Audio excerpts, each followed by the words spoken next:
ইন্টারনেটে তথ্যভিত্তিক প্ল্যাটফর্ম বলতেই প্রথমেই যে নামটি মাথায় আসে তা হল উইকিপিডিয়া। কিন্তু সেই জনপ্রিয় প্ল্যাটফর্মের বিকল্প হিসেবে গড়ে উঠেছিল গ্রোকিপিডিয়া, যার উদ্দেশ্য ছিল নিরপেক্ষ এবং পক্ষপাতমুক্ত তথ্য ভাণ্ডার তৈরি করা।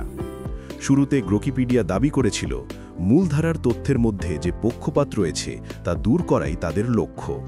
তারা বলেছিল সত্য নির্ভর একটি বিকল্প প্ল্যাটফর্ম তৈরি করবে তারা।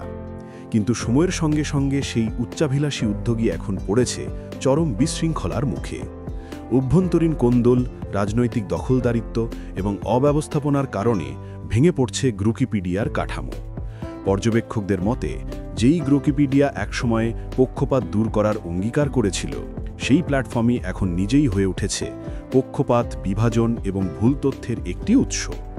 প্রথম দিকে সীমিত সংখ্যক সম্পাদক নিয়ে স্বচ্ছভাবে নিবন্ধ যাচাইয়ের কথা বলা হলেও এখন অভিযোগ উঠেছে একটি উগ্র রাজনৈতিক গোষ্ঠী সাইটটির নিয়ন্ত্রণ নিয়েছে। ভিন্ন মত প্রকাশ করলেই তা বাতিল করা হচ্ছে। সম্পাদক নিয়োগ এবং নিবন্ধ অনুমোদন নিয়েও চলছে তীব্র বিরোধ। এতে মারাত্মকভাবে ক্ষতিগ্রস্ত হচ্ছে প্রকাশিত তথ্যের মান। এখন অনেক ব্যবহারকারী মনে করছেন গ্রোকিপিডিয়া আর আগের মতো নির্ভরযোগ্য তথ্যের জায়গা নেই। তথ্যে যোগ হচ্ছে একপেশে বিশ্লেষণ, অসমর্থিত মন্তব্য এবং দলীয় দৃষ্টিভঙ্গি। যদিও প্রতিষ্ঠাতারা বলছেন প্ল্যাটফর্ম টিকিয়ে রাখার চেষ্টা এখনও চলছে, তবে বাস্তবতা বলছে ভেতরের বিভাজন এতটাই গভীর হয়ে গেছে যে ভবিষ্যৎ নিয়ে প্রশ্ন উঠছে।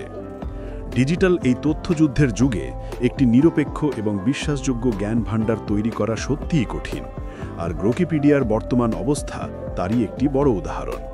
একসময় যে প্ল্যাটফর্ম নিজেকে বিকল্প নিরপেক্ষতার প্রতীক হিসেবে দাঁড় করিয়েছিল, আজ সেটি টিকে থাকার লড়াইয়ে ব্যস্ত নিজের ভেতরের বিশৃঙ্খলার সঙ্গে।